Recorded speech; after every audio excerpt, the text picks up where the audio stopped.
In this video, I'm going to show you guys how to repost TikTok videos on your TikTok account. So all you need to do is simply get onto your Play Store and make sure that your TikTok application is updated. And if it's not, just do it because the new features won't be available on the previous versions of the TikTok. Respectively, I told this on for Samsung or an Android device. If you have an iOS or any other Symbian device, go respectively to your app directories and do it as it implies same everywhere. Now let's get back towards the TikTok application. Now once you open up the TikTok application and to repost TikTok videos on your TikTok account, all you need to do is simply get into your or select any of the videos.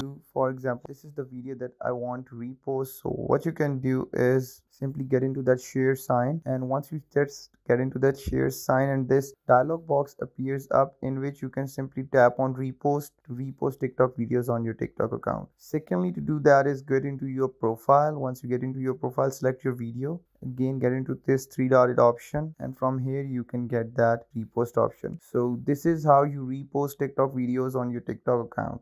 And if still there is any question or query, just let me know in the comments down below. I would love to answer that. And don't forget to like, comment, share, and subscribe the YouTube channel of How to Digital. And if there's anything more that I can help you with, I am most open. And don't forget to click that bell icon so that you can receive notifications about further awesome videos like this. Lastly, see you in the next video. Till then, peace.